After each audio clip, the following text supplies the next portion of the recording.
All right, everybody, I want to welcome you to this Presto Stats training webinar. Today, we are focused on Presto Volleyball. I know this is a big one for a lot of you, so without further ado, I'll let Neil Brown go ahead and get started, and Neil will lead us through it. Okay, perfect. Can you make sure I have sharing permissions? I'm doing that right now.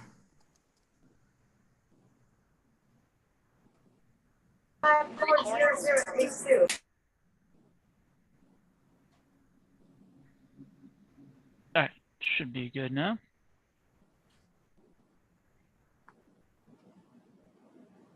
I'll just remind everyone, please, if you are unmuted, please make sure you are muted.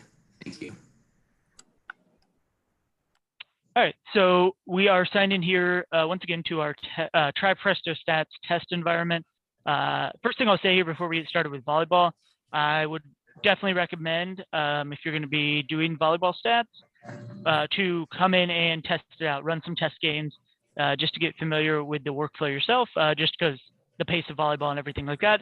It's probably best to know this software more than any others before you get started this fall. As usual with Presto, we'll just kind of start here with the scheduling aspect. So when you're signed into Presto, this is the scheduling page you'll see here.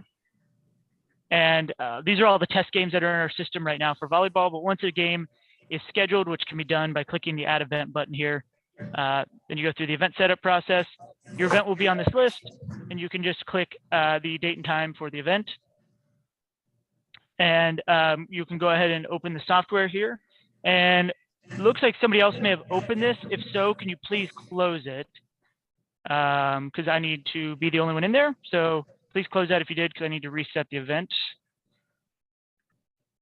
And Neil, while you're doing that, just a reminder to everyone, especially for those of you who may not have made one of these calls yet, if you have any questions throughout, please go ahead and direct those to me, and I will get those asked for you. And you should be able to do that in the chat, in the participants tab. So once the event is scheduled, click on your date and time, and you'll go to our event information page here. In the right, you will see the Launch Presto Stats button. That's what's going to open the stat software itself. So we'll click that. And as it opens the software, you'll see it is a browser-based software, which means that it will run on Macs, PCs, really any modern up-to-date operating system, and any up-to-date modern browser. We recommend Chrome or Firefox. Microsoft Edge can cause some issues. Safari can as well, but they should still work for the most part. Just visually, there might be some oddities, just with the way those browsers interpret certain aspects. But Chrome and Firefox should cause no issues. This will be the first prompt you'll receive when entering the software. Your two options are the live scoring method, which we'll go through today, which is play-by-play. Every single touch of the ball basically is recorded, and score sheet entry is more of a after the games recording the stats from a book method that allows you to basically just put in the line score for each individual player based on stats that are recorded by a coach or somebody just using a book to keep stats. So we'll be going through the live scoring method today. Two items to set up before you can begin recording stats. One is some game setup stuff. The only required information is the location. And we have our location field here. You can also enter in team records. These should carry over from the Presto system when a schedule is in place with finalized results. But you can always enter the schedule, records for the teams yourself, overall and conference records. The team ID allows you to customize how the team name shows in the software. So if you have similar school names, like two Bethels are playing or just similar names, it might not hurt to just adjust the IDs here just so you have a very clear idea of exactly which team is which as you're recording the stats. Other information to enter pregame on this page if you want to enter in the referee names. You can put in any notes if you choose to do so, just in general about the game. All of these designations, so if the game is scheduled as conference in the Presto scheduling system, that checkbox will carry over. So I scheduled this event as a regional match, and you can see it's brought over that designation. You have a few options here that we're going to go over as we're going through the software. I'm just going to show you what each one does and does not look like. So we do have an advanced editing and the assist after kill. Those are really the two options to basically customize how you're working through the workflow. And we will show you those in a bit. And the keystrokes that you can set as your teams if you want to, H and V or the first letter of the school. You can always customize your keystrokes at the bottom. Go ahead and save that. And last item is entering the starters. So for volleyball software, you're limited to 6 starters, which means traditionally people like to give the libero a start. But if a libero is not considered in the starting 6, then they are not technically a starter in the Presto Stats volleyball software. They have to be made, that initial substitution at the start of the match has to be made to enter them into a match. So to set your starters, set starting participation, you can go through and check your 6 starters for both teams.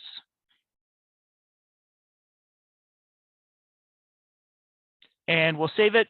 And now we have our starting 6 in there for both sides.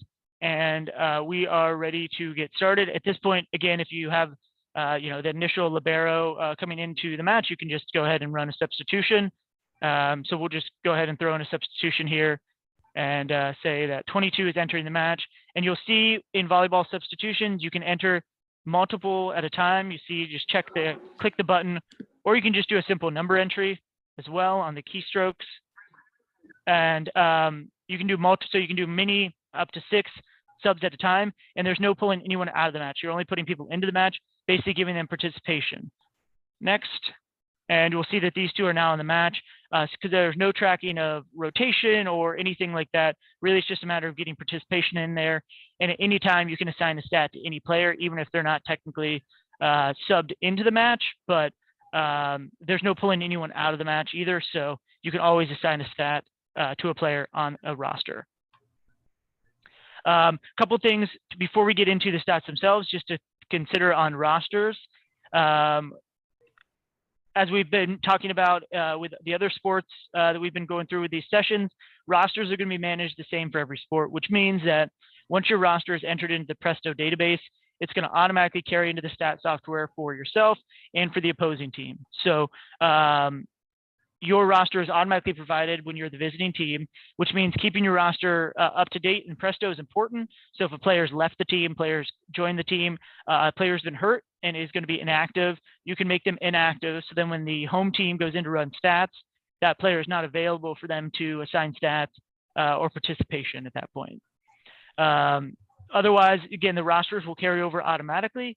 And if you are playing a team that doesn't have a roster in the database, so likely a non-NAIA school, you are able to import the stat crew roster, which again is just a standard roster file that any stat software should be able to generate, so the school should be able to provide you. If they're unable to, you can use the add button here to simply add players one by one, or use our paste feature to kind of paste a CSV style roster into place in the software. Once Bill, your a couple questions coming in. So let's go ahead and get to some of these real quick. In terms of, you said the score sheet entry is a way to just enter the line score if a school didn't keep individual stats, correct? Well, so it still would be for individual stats. It's more of just a non-play-by-play situation. So it gives you the ability to basically go through and set, this girl had so many assists, this girl had so many kills, so many service aces. Basically, you're assigning the stats one by one, just filling in a number box for each player. Yeah, and for our membership, it is required. You do have to keep stats for your teams. So if you have a situation where individual stats weren't kept, that's an incomplete stat. So you need to actually have stats for everyone. Now, if it's a non-member school, I think that's probably what this is in reference to a little bit more, Neil. If it was a USCAA school or something like that we don't have any affiliation with, you should just be able to enter a line score at the end, like in that score sheet mode, and submit your own stats, correct? Correct, yeah. So our score sheet mode was actually built all around for our junior colleges that we work with, mainly because they cannot always provide the live statting resources. And the score sheet entry does allow you to only enter the stats for your own team as well. So yeah, it'll create a box score that only has your own stats to keep you compliant in that aspect. Just in case, Brad, like you mentioned there, really, I could think the one aspect would be a road game against a team that didn't do any live scoring. And you basically have to take the coach's book and translate it to a digital file. Got it. Question, if you have to enter the libero. Well, so again, there's no, you're limited to 6 starters. You cannot have 7 starters. So the libero, unless they're considered part of the starting 6. So if they sub in right at the start of the match, they do not get a starting designation. But basically you cannot set 7 people as starters. I think it's up to, probably know the rule book to know how that's supposed to be scored. But either way, right before the start of the match, like I mentioned, you can do a substitution before anything occurs to sub that libero into the match. All that's doing is giving a player participation and a match and a set played. So it's important in that aspect to get it recorded. Question on the starters: do they go in numerically, or does it just go in, or does it go in rotation order? How do you enter those? It should just go in numerically, correct? Yeah. So there's no rotations. We're not setting any rotations in our volleyball software. It's just a matter of, again, with the starters, you're just checking the box to mark that they're starting. Let's see, and then we're going to go over this in a little bit. There was a second part of that question. If you have to sub in the libero every time, or you can just assign stats to the libero as not being in the game. So we'll get into that in a minute. Yeah, again, there's no real people aren't in the game. You can assign a stat to any player at any time. Like you said, we'll get into that in a second. Question about how, if once we get the stat board feature going, or really live stats also, how will any of that know who's in the match if you're not pulling people out? So that's, it's similar to DAX stats in that regard, that if you choose not to sub people in and out, your boards aren't going to know that, but you can sub people in and out here. And that should affect it. So for the volleyball software, there's no subbing out. It's all There's subbing, no subbing in. Out. Got it. Yeah, so that's something we'll have to look at when it comes time for the, as we're finalizing that product, to the ability to send the stats to the boards. That's something we'll be looking into. Okay, great. Yeah. Let's see. Is there a particular reason that stats will be assigned to a number rather than a player's name? But really not referencing volleyball as much as like a football product or something like that. That's just that's the way Presto Stats was designed. It is something that a lot of people, or there have been talks about adjusting that, but for right now, that is the way that the software was designed. Next question: if you're playing an NCAA school that uses Presto Stats, will that roster automatically pull in, or do you need to ask for their roster to import? So that's a really good question, actually, and it comes down to a lot of how our filing is set up in Presto. So one thing you may notice when you're in game day area, you're in a volleyball, you'll be in the 21-22 NAIA season, but you might notice that you have access to the NCAA season. We're trying to clear a lot of that up, so that won't happen. If it is, you might be able to, well, I guess with you playing the opposing team, likely their roster will not carry over. You'll have to get the roster file from that school as a non-NAIA member. All right, next question. Is there a way to import your DAX stats from last year into the program so we don't have to retype everyone to the new stats program? Joe, there is not. Once we get the data migration in, then that's a different story. But yes, you will have to put everybody in that's on your roster currently.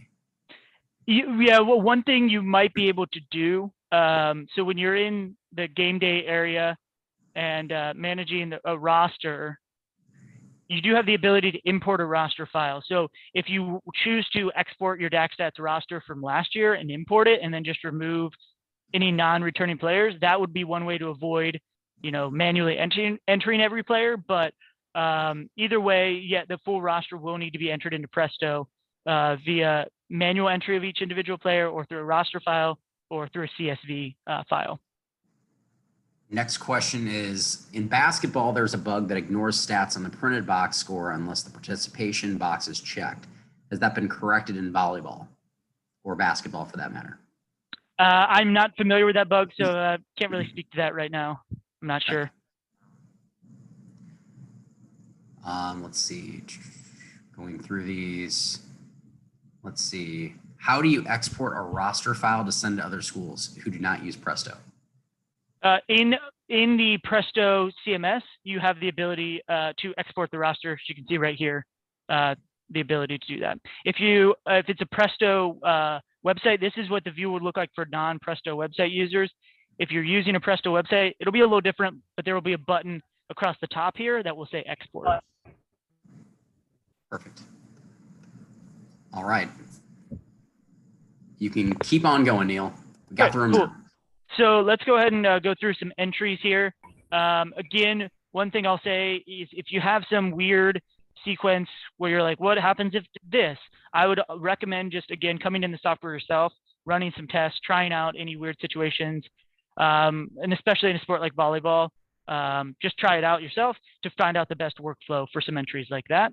But the basics of all the volleyball workflow, again, we did an initial substitution to get started. Picking who's serving first here, we'll say that home has the first serve from 2. You have your 3 options here. You have 3 options here for service result. I'm sorry, is that my audio that's... If someone is not muted, can you please do so? We're trying to make sure everyone's muted here. Thank you, guys. Okay, so so that you have your 3 options here from a serve, you have your service ace, a service error, or the receive attempt. So we'll just kind of go through each individual one. So obviously your service ace here, and then every service ace by rule has to have an error. Whether you send it to an individual or the team, that's up to you.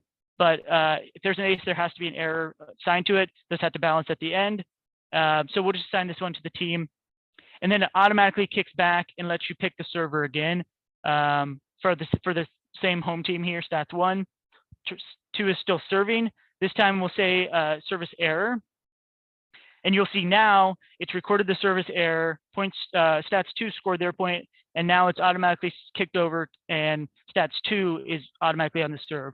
So volleyball, because it's such a quick-paced event, we have some kind of quicker pre-fill options that the system kind of automatically does here to save 1 click. So now we're on stats 2 service. We'll say 1 is serving for them, and we'll give it a receive attempt here. Recording in progress. And again, just as a reminder, I'm going through, as I'm going through this, the receive attempt, I'm using my mouse just for the visual aspect of it. Let's just start over here. I'm using my mouse for the visual aspect of it. All these underlined letters are the keystroke entries. The keystroke entry and mouse click and point all work the same. Traditional stat crew, any really traditional stat software keystrokes for each one. So you can always, if you want to do stats 1, you can always click H here. But again, I'm just using my mouse just so there's a visual aspect for everyone. But anyway, so let's say stats 2 is scored there. So stats 2 is serving 1 receive attempt. And this is the reception on the serve, who made that reception, 10. And here are your different options on that initial reception after the serve. You can give them a ball handling error, a reception error, and then we have, this is basically what happens after that reception. So a set happened after that, an attack, or it was an over. So we'll give a set, and we'll say 20 had the set, and we'll give an attack to 11. Simple kill, simple sequence, and you'll see it show up right here in the play-by-play to the left. Another point was assigned to stats 2 there on the return, so now they would be our service team. So now we'll try to we'll get into some other options and variations as we go through ball and play scenarios. Neil, quick question. If you enter a stat for a player, will they automatically be added to the participation list? Yes. Yeah, so that's again where you can kind of the substitution aspect. You're subbing them in. There's no subbing out. People are kind of always in the game. Subbing in automatically gives them the participation and just adds that designation to the play-by-play of the box score. Another question for a former D3 institution who loaded their roster stats into Presto stats for D3 sports website information. Can they carry those rosters over now that they're in the NAI? Reach out to us directly to talk about that one. We'll probably have to we'll have to look at it a little more. It might be a matter of having to export the roster file and just import it. into the NAIA season, but yeah, reach out to us directly about that one and we can take a look at it. Next question. This may be a question for later in the call, but is there a way to check the balance of stats during or after the game? So we can get into that a little later, some of that stuff. Let's say, let's go ahead and move forward. We've got some more specific play entry questions. So we'll go ahead and let you kind of finish here and then we'll get to some play entry questions. Cool. So another reception here we'll give. And again, this is just the reception on the serve. And we'll just say another set, tack, 14. This one we'll say was blocked. And again, on your block, you have a couple different options here. We have the solo block, which again, when you assign a solo block, it'll just let you pick the one player that got the block. Assisted block, you can pick anybody that got the assist on the block. The blocking error, then you'll pick who the error was on. And the zero block, that is the continuation play. So that's probably the most important one here in the block. So that is obviously when a ball is played, it is blocked. The offensive team then continues the play. They make a play back on the ball. It still remains on their side of the net. So a zero block, and then you get to pick what happens after that. So whether you assign a dig, again, consult the rule book on that off of that zero block continuation play, or set, or straight attack, or just an over. Again, it's up to you based on the sequence and the play that's occurring there. But we'll say off of that block, there was another set and an attack by 15. And this time we'll give a dig to the other side, dig by 20, a set 14, and we'll just say attack 17 and kill to end that sequence. So again, that's kind of a longer sequence there, but if you ever need to look at some of the sequences, this will have a real abbreviated version of it. Come into the full play-by-play, and you can see a little further breakdown of exactly what happened. If you edit, it'll let you go back through. So this is where some of the, one of the setup options, the advanced editing comes into play. So this is our non-advanced editing. This is basically just takes you back through. All right, here was the service play. There was the reception attempt. There was the set, the attack, that zero block. Takes you through each sequence like this. But if we change in the setup to the advanced editing and save, this is probably, again, we call it advanced because it's for more advanced volleyball statisticians, because you kind of have to know a little more, but it makes it much easier if you do know what you're doing. So if we do want to edit this direct play again, you can either click the edit button right here or open the full play-by-play and do it. But when we do this, we have our advanced edit option now, and it gives you the raw text. So now you have these simple, instead of going through each window, makes it a lot easier if you realize, wait, this set was 14, not 13, and then you can save that play and move on. And if we look at it, now we go look at the full play-by-play, we can see that that set was assigned to 14. So the advanced editing, that is an option worth turning on again in the setup, right here, advanced editing. It defaults to no, but it's something to, if you do choose to use it, again, where I'd recommend coming in, familiarizing yourself with the volleyball software a bit. It does give you the option to turn that on and do a little more easier on the fly advanced editing if you're more comfortable and familiar doing so. We continue through here. Let's see, stats one scored. So they'll be serving here. And we'll give another reception attempt here. Again, this is from here, it's just simple, or it's just a matter of working through the event, whether you give an error, ball handling error, overs, sets, attacks. So if we do a simple over on a service, over, and it's right back to the other side now. And stats 2 is in possession. We'll give a dig to 14. Or sorry, stats 1 would be back in possession since they were the service team. Set 12 and an attack to 13 again. And at this point, we'll just say there was a kill there to finish that sequence. So those are some of the, again, the basics. Brad, I don't know if you want to go through some of the some questions that people might have there about certain play sequences before we get any further. Yeah, and I apologize. I thought I was on mute when I was clearing my throat. I've been going through a little bit of a cold, so I apologize to everybody. Kyle Patrick, you would have a question. I want to make sure we get it right. So can you go ahead and ask that, unmute yourself and ask? Yeah, so in the beginning, when you gave the error on the service, it jumped to obviously going straight to the other team for the serve. If that was a mistake, if you accidentally put that in and you go change the recent plays, if you edit it to what it needed to be, will it bring up the right team serving for you? So what you'll want to do there, so let's just go through that. So stats one scored, so they'll be serving, and we'll say an error on them, and you realize, wait, that's not what it should have been. So it's right here. We're back on that window you're referencing. All I would do here is this start over button. Click that, reset you back, and now go back and edit that play. And you can make it whatever you need to make it. If it's wait that wasn't an error, I would simply delete it and re-enter whatever it was correctly there. Awesome, thank you. Mm-hmm.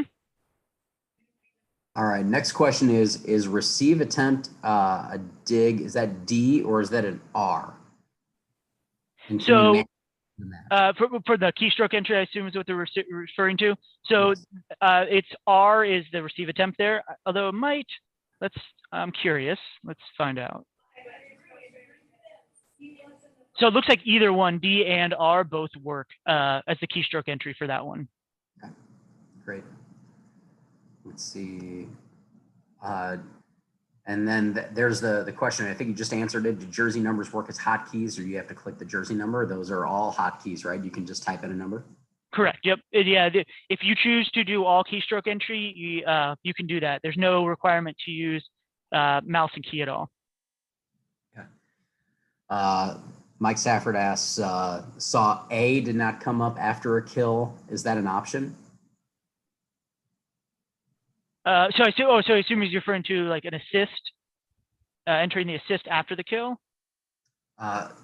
Mike, can you go ahead and unmute? Yeah, I'm not sure if he's saying A is attack or A is an assist. Yes, I think I saw it on the main page as one of the options to select, but for a lot of us don't track assists during the play, only afterwards. And so I think I saw a thing on there where it said prompt assist after a kill, but I think you had it not selected if I remember right. Yeah, so that's a very good question. That was something I was going to get into, but let's go ahead and I'll just show that here. So it's another option you do have. And again, it comes down to your workflow. And it sounds like from what you mentioned there, quite a few people might do it just based on the speed of volleyball. If you choose to not record every single set, so you're only going to record sets on when it's actually an assist on a kill, that can be done in the setup here by turning that on. Assist after the kill, yes. So what this does, let's see, stats 2 scored. So 5 is serving here. Receive attempt 10. It will still from there, receive attempt. You can either again still record a set if you choose to, but if you want to skip right over that, go straight to an attack, 20 and a kill, and now it'll prompt you for the assist afterwards that you can assign. So again, that's personal preference on workflow. And once again, where I would recommend coming in and familiarizing yourself with the software a bit yourself to see how you want to have it set up for your first official match. Next question is there a way to default the setter number where you can set a default setter? Yeah, we do not have that right now available. Okay. Let's see. Next question is, does the block error automatically tally a kill? That's a good question. I'm not sure. Let's find out here.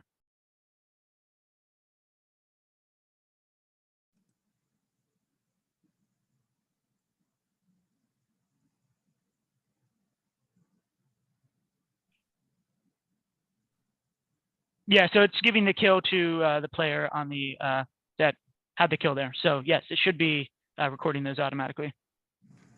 All right, next question is if you can go over a stat correction that needs to be made after it is entered. Can you do that again real quick?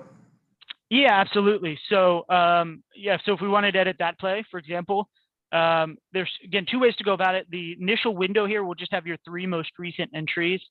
So obviously if you ever need to go further back, scroll in this little window, full play-by-play. and you can see everything that's been entered. As you go into further sets, those tabs will be created up here, so you can go back and pass sets if you need to. And make an edit to most recent play here, click our edit button. And we have the advanced edit option on right now. So when we click advanced edit, this is what will come up, and you'll see your options here to make those adjustments as you need to. So if it was 15 that actually had that attack and the kill, go ahead and save that. And now that kill was, I don't think there's actually a 15 on that roster. So that's why it's not showing anyone listed there for the kill, but that's where you can go in and make the edits there at any time. Okay. Eric Holt, you'd asked a question, but it was a while ago. I'm not exactly sure what it was in reference to. Can you unmute, please? Yeah, I just wanted to know if the continue button worked the same way as a zero block. So it does, yes. Continue in a, yeah, so the zero block is a continue. It's the exact same thing, yeah. I just saw that there was a C on the screen, and I didn't know if you had to go through like the block and then the zero block, or if it functioned the same way. Yeah, yeah, so it will function the same way. Yeah, it's really just a preference of how you want to mark it. Awesome. And then just making sure the zero block and same as continue should not count as a dig. That's not recording that as a dig, correct, Neil? Yeah, it gives you the option after that, but okay. By the rules, you should not record that as a dig. Yes. Got it. Just making sure. Yep. All right. Next question is, if you hit block and meant something else, is there a way to go back without hitting start over and clearing the whole rally sequence? Yeah. So when we go in here, like 5, let's go through one here. And block. So if we go back, actually, I think you do. It does need to be a full start over at that point, actually. Okay. Yeah. And my guess is it's that way with each sequence. So if you record something as an attack and you shouldn't have or anything like that, I think it would all have to be just a start over on that sequence. Okay. With as fast as everything goes in volleyball, Neil, let's make sure we write that down as something to look at ASAP, because that'll be something, if we can just go back to the most previous play, that would be ideal. Certainly, yeah. Okay. All right. Let's see. Next question. On when you showed that the kill and the assist after, is it not supposed to prompt you on who the assist was? Did it do that? Yeah, so it does. So let's just, I think I still have that turned on. We can go through it again. Yep. So 14 serving.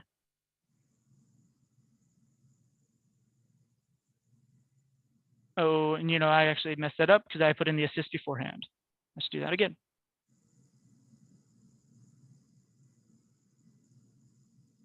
Attack 10, kill, and you see right here, it goes right to the choose assist window to where you can assign your assist. Got it. Perfect. All right. Next question, is the system giving an assist to anyone automatically, or do you have to mark that in the setup to add an assist? So, I assume that maybe that like default setter. Is that just another way to ask about that, I guess?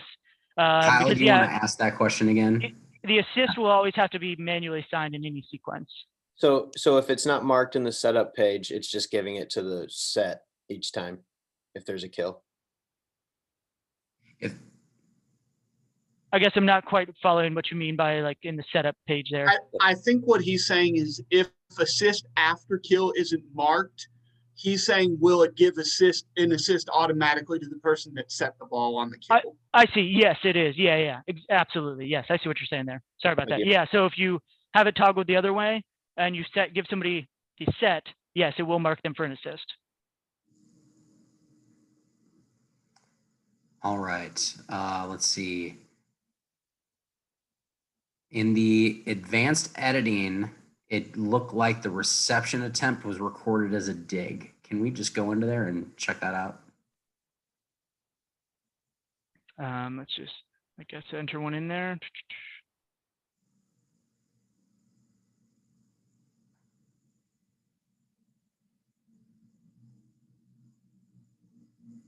Nope.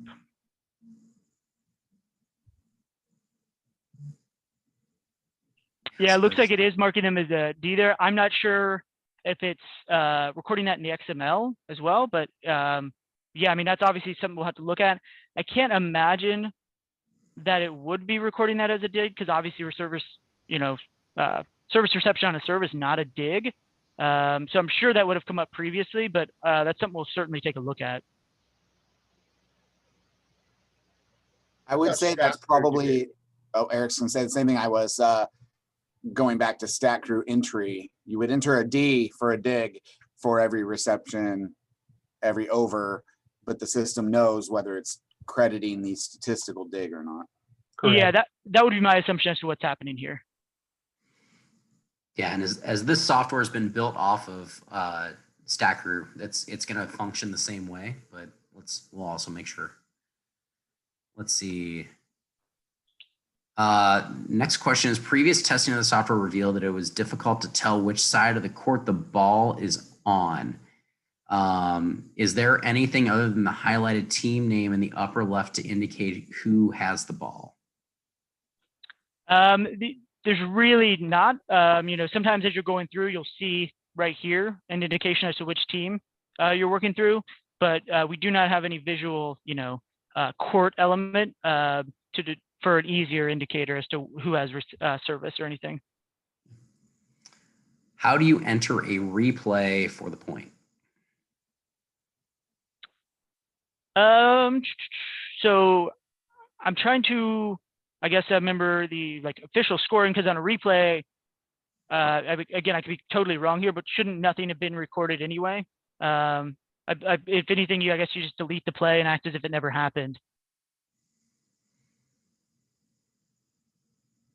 Again, I can be totally, if a volleyball statistician wants to correct me on that, I'm happy, but I believe that's how it should be.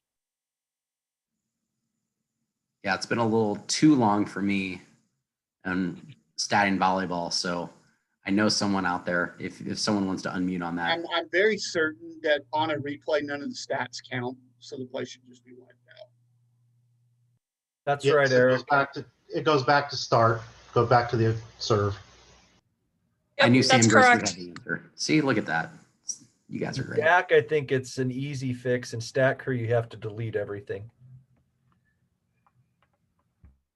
Back arrow is your friend.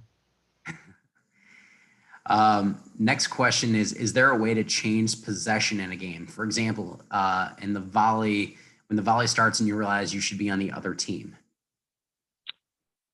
Well, I guess it really comes down to picking your service and keeping the sequence in order from there.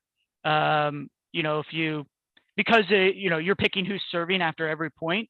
It's just making sure you get that right from the start in your sequence. So if you're in the midst of a sequence and realize you've done the possession backwards the whole way, you would have to re-enter that sequence. Okay. Let's see. Yeah, we already answered the setting person automatically recorded as an assist. Okay, can you check a box score during the middle of the game? Yeah, so under our reports tab, we have the box score here that's been recording throughout the game. And so this is printable at any time. There's you can also, if you want a full play-by-play of everything that's happened throughout the match, that's in here as well. So those reports are available under the reports tab. We are, kind of, I hate to say constantly, but very regularly working to update our reporting and the reports that are available. And there's more reports available in the game day season for each sport under the stats tab. But in game, the signature line box score right here is probably your best bet if you want to check something or print something at the end of a set or something like that. Next question is, and this is a clarification, on the replay, there is not a replay button. You would just wipe out that entire last play and go again, correct? Correct. That's correct. Yes. So what I would recommend people doing is making sure that you add a comment on the game. There should be a spot to add a comment, right, Neil? Yeah, that's what I was looking for there. I'm not sure if we have an easy one there. I think that'd be an easy one to add in game control. Is the ability to just drop a comment somewhere. So I'm gonna make a note on that one. Yeah, that'd be great. Is what we'd want to do there is we'd want to add a comment that there was a replay point. So next question is, so on an attack that is blocked back, instead of just hitting C for continue, we have to hit block, then 0 block? No, you don't have to. Again, it's personal preference and how you want to record the play there. You can just hit a C for continue, correct? Yes. Okay. It's just if you're already in that block window, instead of going back, you can just record it as the block 0 there. And just a clarification for Joe, there is not a way currently to automatically enter someone as your setter to give them an assist. So that's something that we're going to look at, though, for sure. Let's see. Next question. Do you have to hit enter or tab after every input, or does it just go to the next number? And this is if you're doing keystroke entry. Yeah, so for an individual entry, the only time you'd have to enter is on like an assist play where you can enter, or like at a block where there could be multiple people. So like an assisted block where you'd have to put in multiple numbers, or substitution, then enter is required. But for like an individual play, the system will automatically move to the next prompt. So if you're hitting a number though, then, so if it's a single digit number rather than a double digit number, how would that keystroke look like?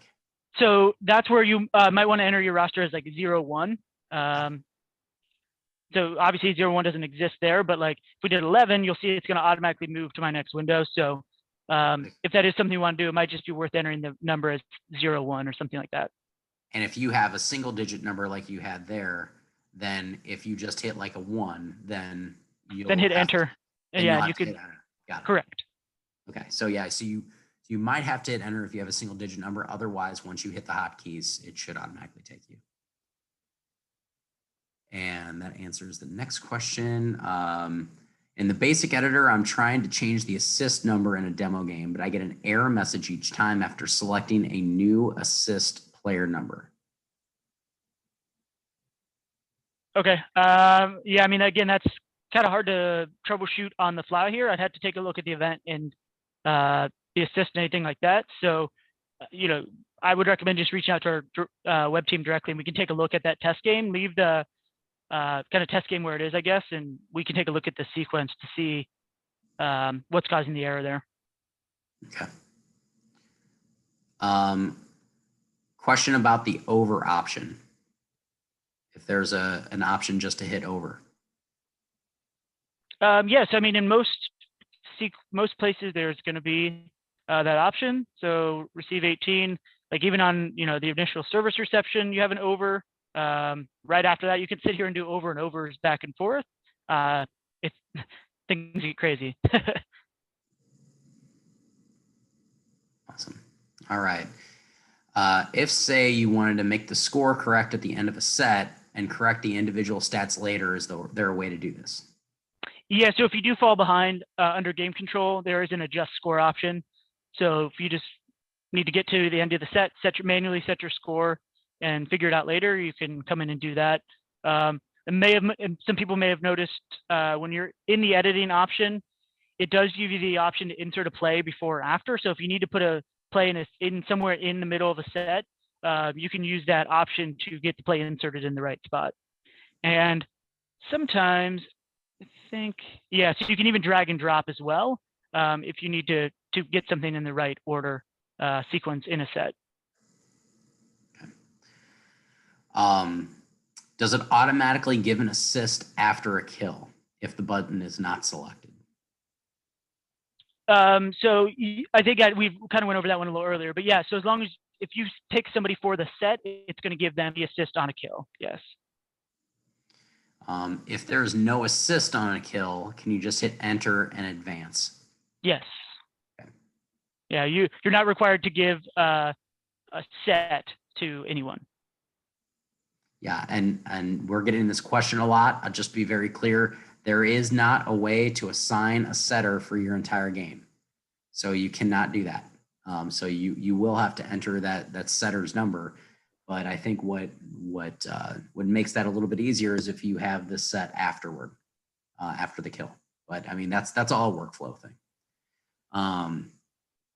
Can you show how to add an assist in editing? Because this person sees A as an attack. What's the key for assist? So like in the advanced editing, so the set, I guess, is your S. That's going to be your assist. The A, I'm not sure where they're seeing the A. I guess maybe they're not in the, they might be in the regular editor, not the advanced editor. And I guess we had to take a look at that particular one. But even then, if you're there, you should see like the full string. So I'm not quite sure what they're seeing there. Yeah. So if there's a kill, your set attempt will be your assist. But if there's just an attack on the play, so can you go into like maybe a longer rally, Neil? We'll take a look at that in the advanced editor. Yeah, let's see. I had one down here somewhere.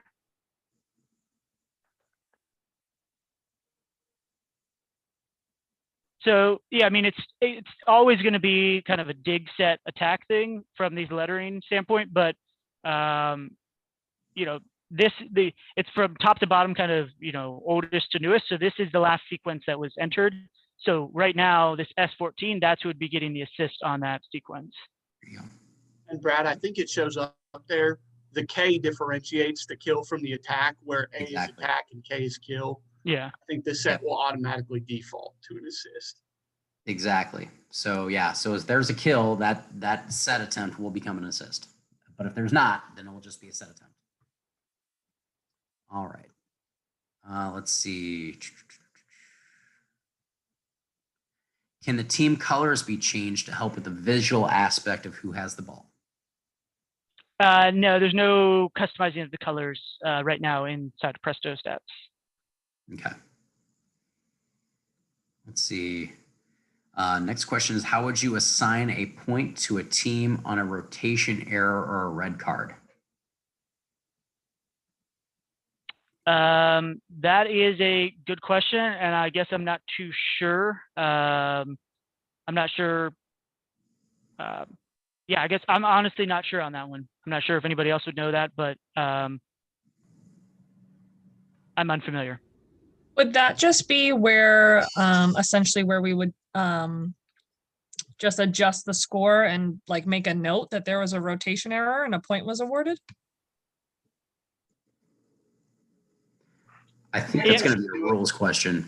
Yeah, and I mean, do it in DAC stats with I would give an ace to the server and just the team receive error.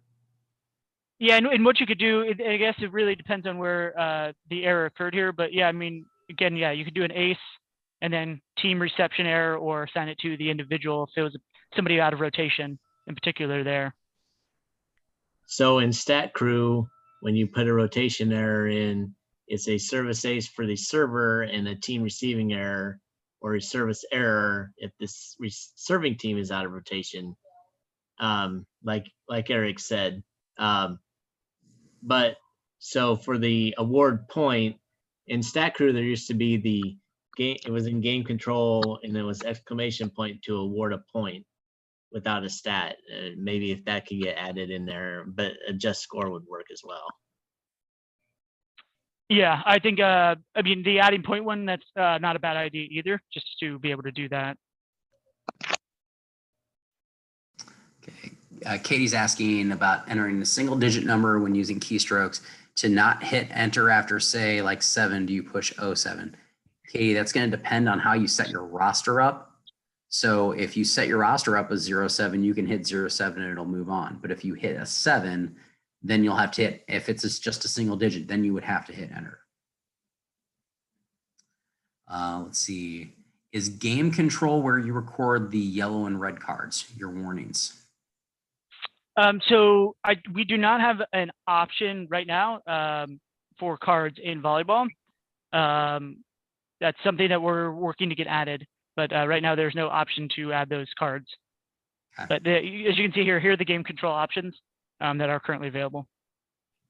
So that will be one of those, along with your comment feature, because we want to track those at some point. Mm-hmm. Is there a way to record a kill on an overpass? There should be. I guess let's find out.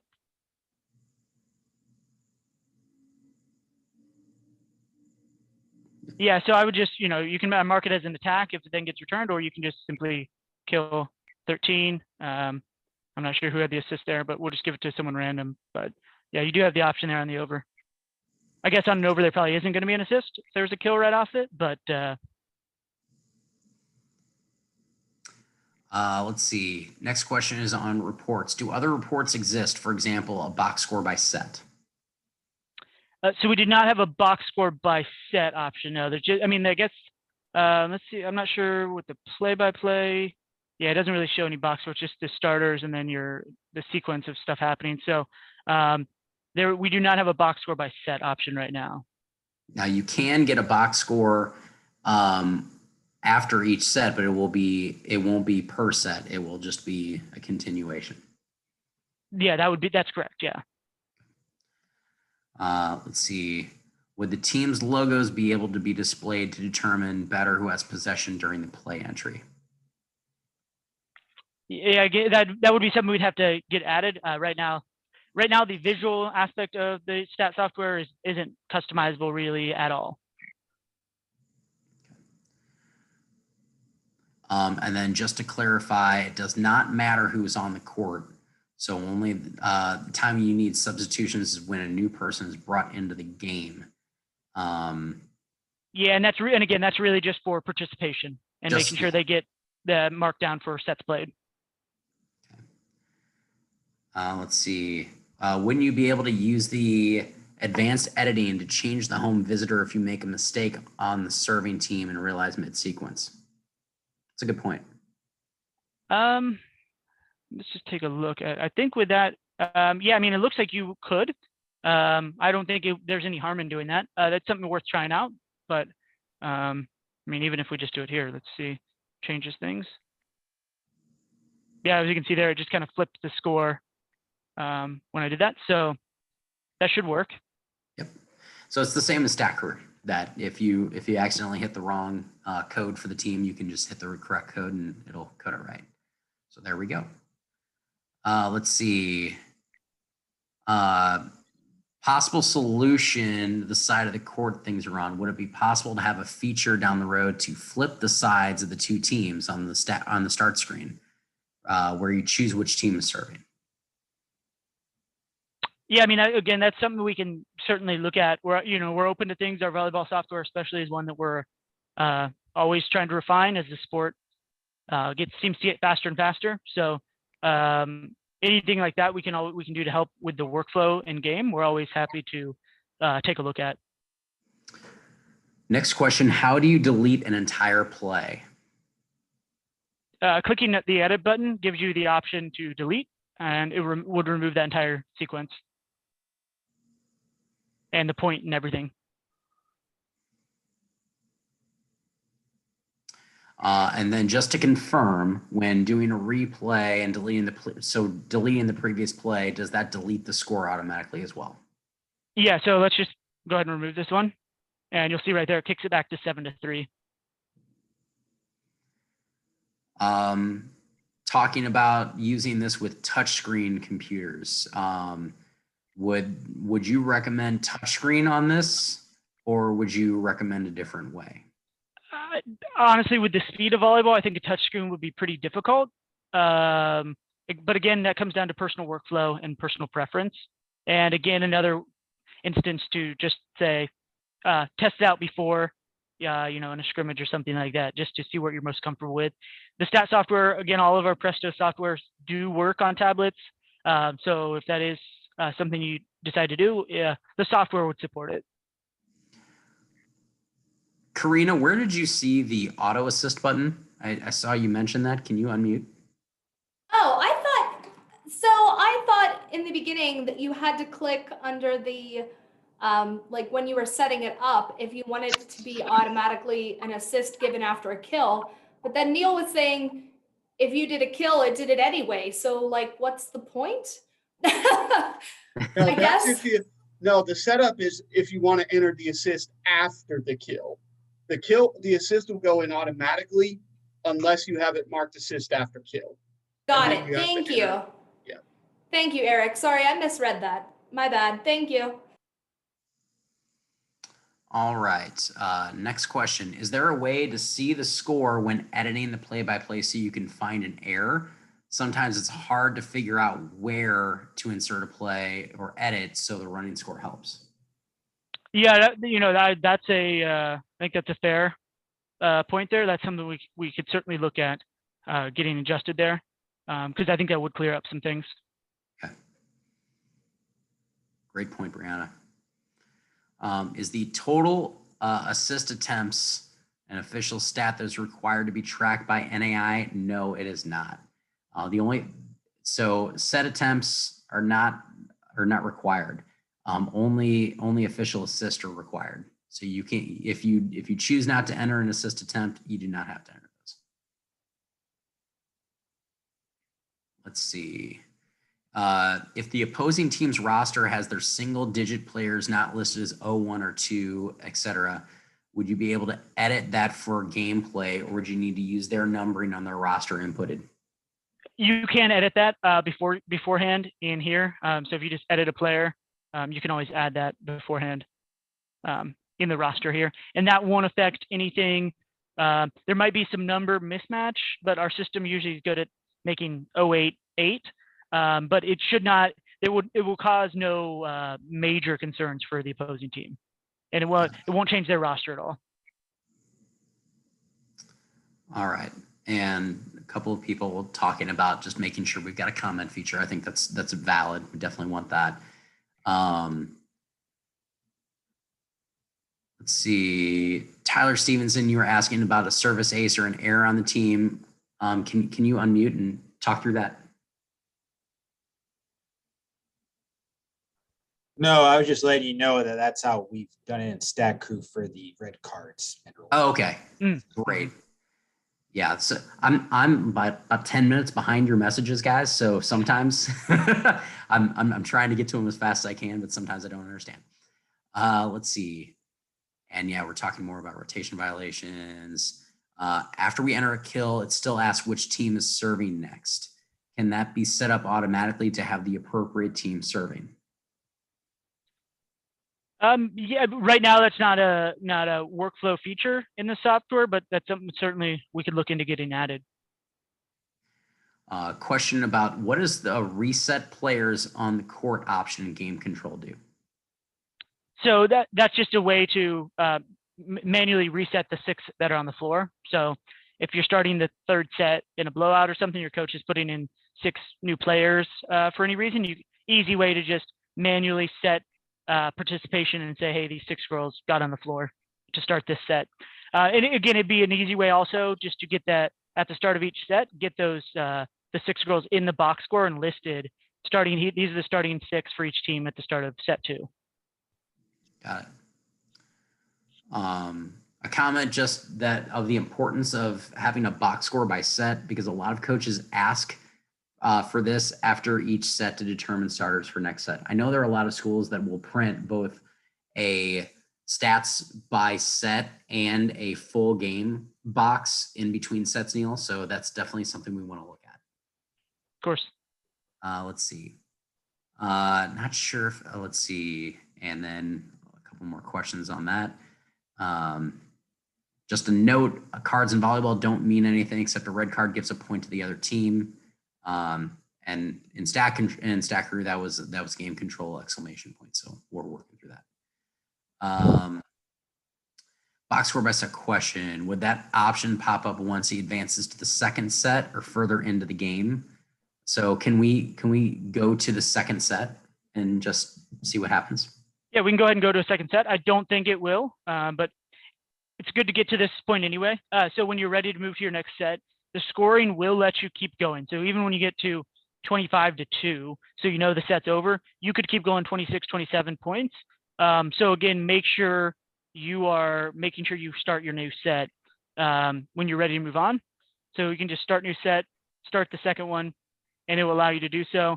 You can still, again, make your edits, come back here to the first set and make any edits you need to. But I don't think the reports option, yeah, all it changes, it gives you the option for the play-by-play by set, but not the box score. Okay. All right. Let's see. Does it flag incorrect sequence plays if the wrong team is selected, or does it flag any incorrect sequence? I do not believe so. So, if you enter a sequence completely backwards, so again, if the home team had scored and then you give the serve to the visiting team, I think it would let you enter that sequence without any issue. And a question on when we start the second set, it does not require you to enter starters for that second set, correct? That's correct. Yeah, as we just saw right there, we started the second set and we could go ahead and move on. But again, that might be where personal preference, if you have time, game control, reset the players on the floor just to get it marked in the box score, the starting 6 on both sides for the second set. And just to confirm, and I think we talked about this a little bit yesterday in soccer, but if you edit a player number within the game, it will not create a duplicate player, correct? It will just flag that for the opponent or That's you. correct. That's correct. Yeah, it basically there will be a little flag on the event information page we have right here. Right here, this yellow arrow will say something along the lines of could not match player to in the box score, and you can just go to edit players and manually match that up. So you might have an issue where it says, hey, box score has them listed as 07, their roster number is 7. But again, our system is usually really good at catching those automatically, which is one reason why we do things by number and not by name, because it's just easier to teach the computer to read numbers and match those up. And then just a question for me, if say you're going through that, someone made some number changes, and if you miss one of those and you say, hey, this looks good to me, will it duplicate a player accidentally if you don't match those up? No, so that edit players button will kind of, you have multiple chances to do that. It's not a kind of a one and done thing. Yeah, and there's not an instance where that would create a duplicate player. No. Okay. Really question more for me. Will the stats from a match be uploaded to a website like DAX Stats where the public can go back and look at it? Yeah. So that is being built out currently, but yes, we will have a site that you can go to similar to the DAX Stats web sync site. So once you finalize the game, you don't have to hit sync or anything like that, send a game file to anyone. It will automatically be available. It'll automatically update all the numbers across the network, leaderboards, everything. So, and then your opponent will automatically have access to it. So as soon as you hit finalize. You want to show them that, Neil? I'm sorry, what were... Just finalizing a game. Yeah, let's just go ahead and wrap it up. So if we want to do that under game control, you have your wrap up option here, and here's that finalize button Brad's referring to. One thing you want to do beforehand, because it won't let you, actually it did it. But usually, I guess for volleyball, it's not such a time sport, so it doesn't matter as much as having the sets done, but the complete game information, you can come in here and enter your end time and your total time. Those are really the only post-game items to reference. The records, that when you press that finalize and update records button, it will update the records automatically in the box score. And in this area too, it's just that we don't have neither team has won a set yet because of the low scores here. So that's why it's not giving that option, or it's not showing that the records were updated for either team, but that's where you would go in to finalize and wrap up your game. And there's the green check mark you're looking for. Once that is there, and it's going to be there throughout the game as you're entering sequences, but every time you're doing that, a record of the game is being saved. So if something were to happen at any point in a game, and I'll just show it here, there is an option. You can come in here, and this is every version of that box score that was ever made. You can see the score here along the side. So every sequence that's made, there's a new version of the box score being saved to the Presto system. So it's kind of constantly overwriting and updating itself, and these versions are always available to go back to. This is a really good question. So say there's and this happens a lot in the NAI, there's a uniform change in the middle of the season. So say number 15 quits and then they put a new player in, your coach adds a new player and they give them number 15. How would you do that? So what I would do is the player that is no longer on the team, the original 15, I would make them 99 or a number that's not being used on the roster. And you can make players inactive on, the stats roster. So they can't be assigned future stats, but they can still display in the team stats for the season. So if they played in a handful of matches and they did record some stats, and it's not like it's something where you don't want to totally wipe them out of the record. So I would go about doing something like that. Okay. Sarah asks, if someone goes into the net during the play, would that just be a registered error on that person, even if the net had nothing to do with what was happening? It's more of a rules question. Yeah, and there's throughout the sequences there is the option to enter that as enter an error. So I think that's probably where something like that would come into play. Okay. Does the full game box score show hitting percentages by set? Certainly take a look there. I doubt it. Yeah, I don't really think so. Again, this is kind of what it's tracking right here, all that information. So doesn't look like it has anything like that hitting percentage by set or anything. Okay.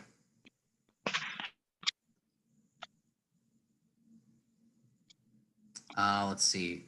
Question about neutral site match setup.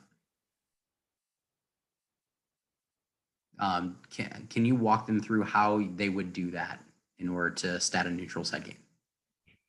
So yeah, if you're statting a neutral site game, there's two ways to go about it. One of the ways we're kind of finalizing all of that right now. Basically, you would reach out to one of the neutral site schools, and they could give you access to their volleyball team in the Presto system for the weekend or whatever. Otherwise, you can reach out to our client care team, web@prestosports.com, request that access, and we'll assign it to your account.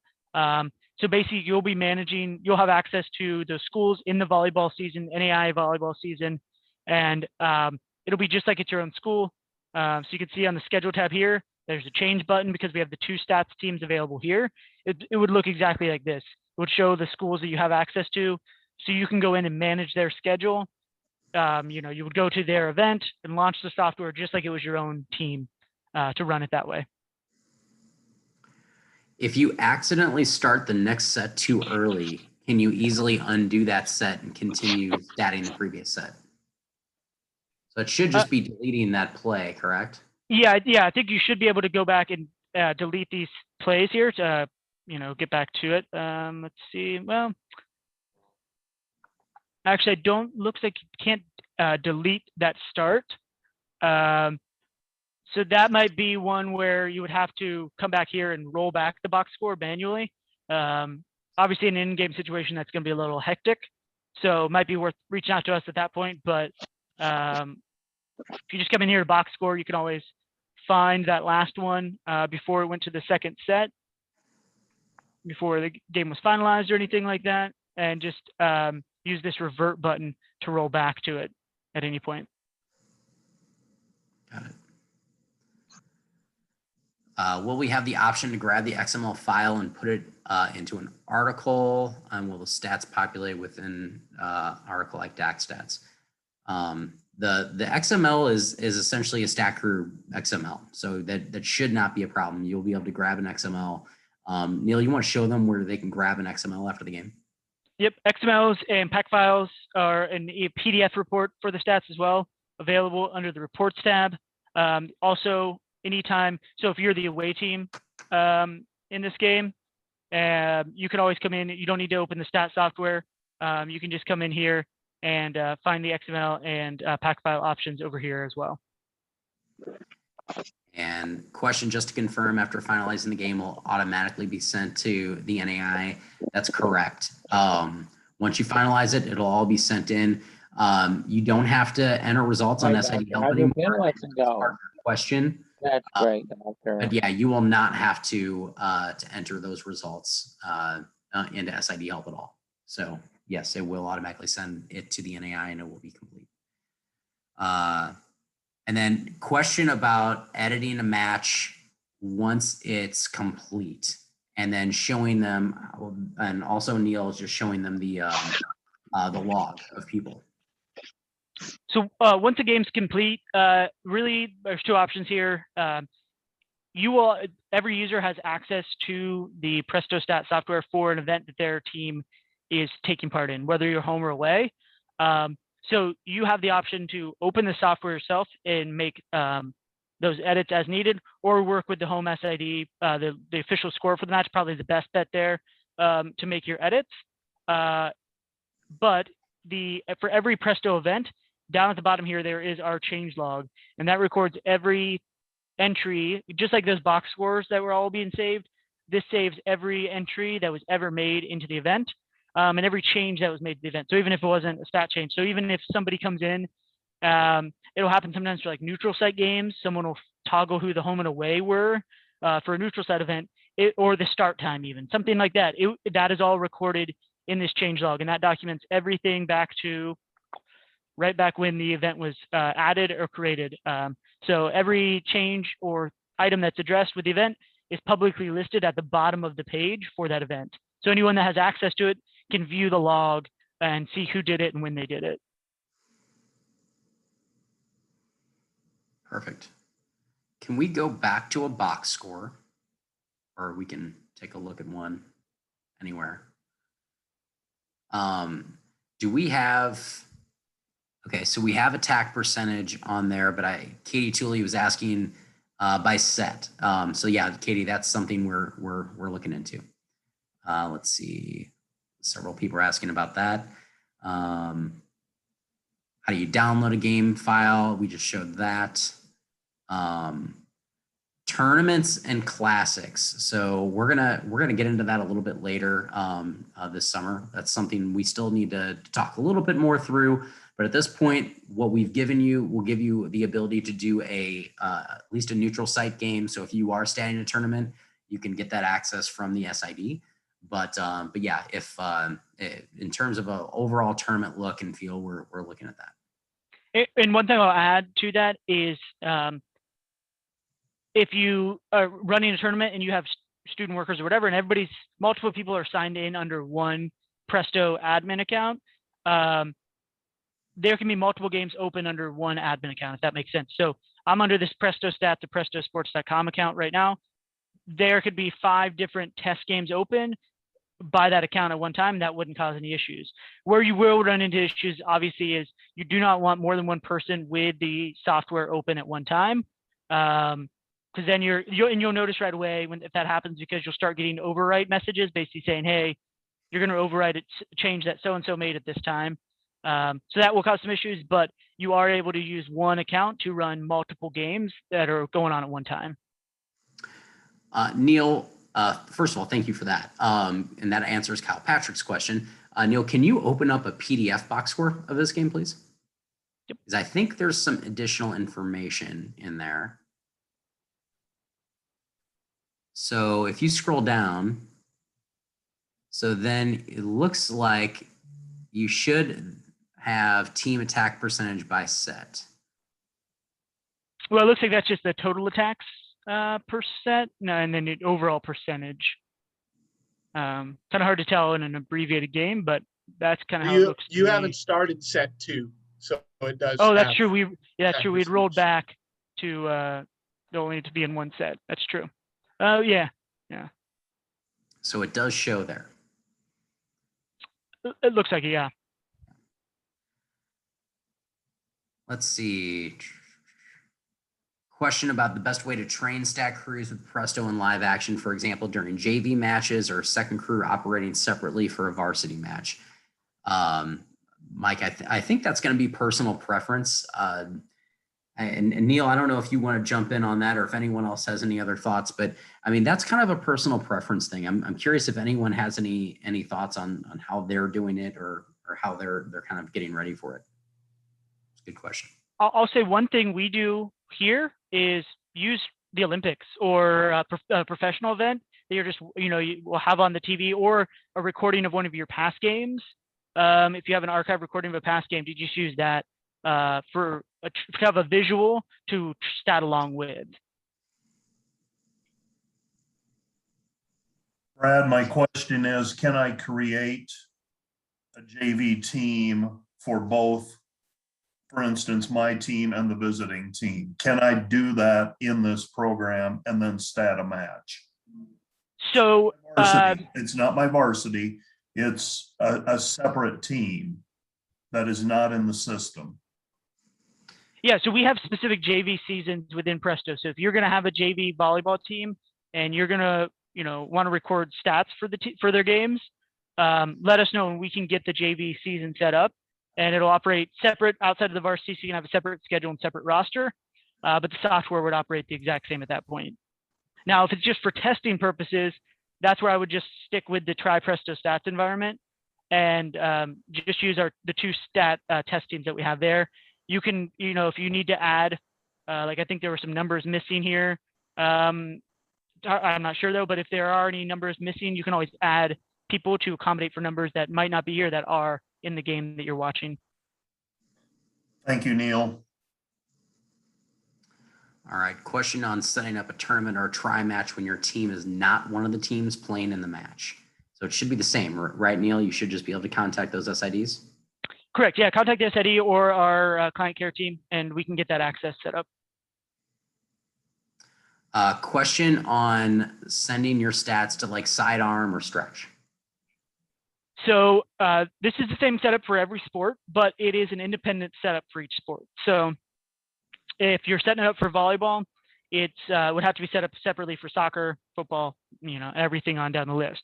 But to set up that stat send in the sports season under the stats tab, we have an item called Stat Partners. So if you click on this button, and it'll show right here, there's no partners set up, and we'll just go ahead and edit our partners.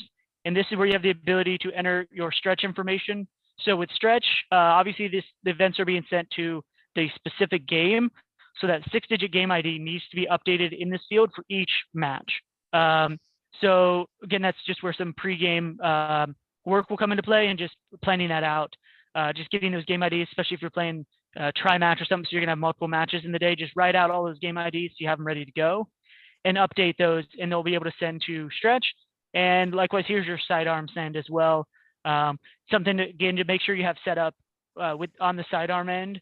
But then once that's all square, you can just enter the username and password they give you here and set that up. We do have general FTP sends as well. If there's a third party that we don't have listed here that you want to send to, you can do that from this area. Okay. Let's see. If you're hosting like an NCAA team, what's the easiest way to send stats to the other SIDs? There's not an immediate email of the files option, right? You just need to download and then email that stat file. No, so there is an email option here in the reports tab. If you do want to use that, you can just send a direct email. And I think when you do that, yeah, it gives you the option of what you want to attach. Cool. You can do all three, XML, PAC, and PDF when you send that. Jay is continuing on his line of statting neutral site games. What about a conference tournament hosted at a neutral site? So yeah, that's one where we'll work with whoever the host SID is and get them the access they need for the conference members. Let's see, if you want a few of your students to stat a match for practice at the same time you're statting the real match, can this be done? Second question is, can you score an exhibition match for practice? And if so, how do you do this without having to type in the rosters directly before a match in the Try Presto Stat site? So the first one there, if you have somebody following along a real match, obviously you're going to have your computer going with the real game up in Presto software. The student workers, whoever you're training, I would have them set up in the test Try Presto Stats environment to type along with the game. And again, that's where you can customize the roster if you need to. Then the second question there for like an exhibition, that's I would actually do in your real season because then it will give you the ability to use your real roster that's entered into Presto. But when you're scheduling an event, just use the no contest box right here. If you have that designation on, any stats associated with the event will not count towards the regular season. The record, your team record won't be updated based on the result of the event, anything like that. So any exhibitions, you're free to stat as a regularly scheduled event on your schedule, and just make sure you have them marked as such. Yeah, the only thing that you might have to do is if you're doing an exhibition against an NCAA school, you may have to just type in their roster or do something along those lines. Yeah, if they can't get you a roster file earlier in the season or something like that, yeah, you might be in a situation where you have to manually type in that roster. Does it take a TAS roster? Yeah, so right under the rosters there is import stat crew option. So that's any sort of if you are able to get that roster file, you can do that. All right.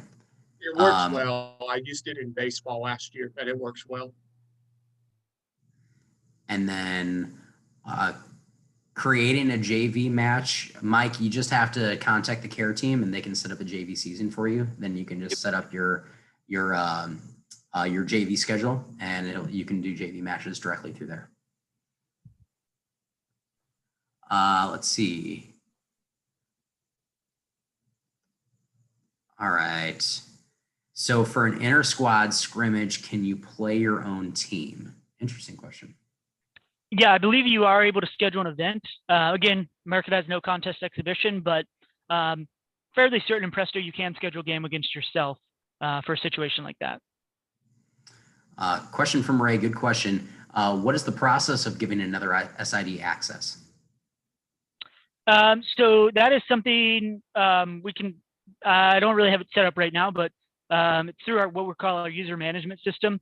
And it requires, your Presto account and login and stuff like that. So as we're finalizing those accounts, we'll be sure to share that information in the process for doing so. But it's pretty straightforward once you've done it once or twice. Question. This is one of our most common questions. When will we be able to create our own season? Set up rosters and schedules and everything. That is coming probably within the next couple of weeks. We said August 1 is the hard deadline. I think we're going to beat that. So keep an eye out on your email. I will send that as soon as all those logins get set up.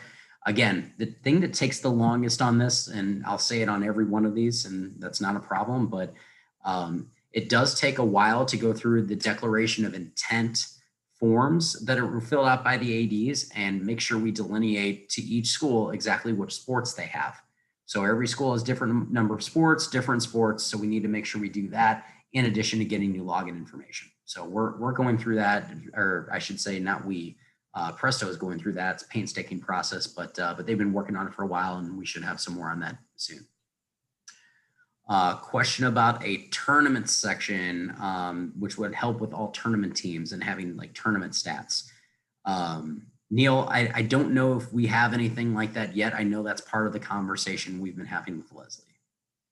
Yeah, so our tournament feature as far as like scheduling goes, that is something our team is working on right now, actively working on it. I know the plan was to have it ready before the start of the school year. So there is that, and that is still the hope to have that ready to go before the start of the school year.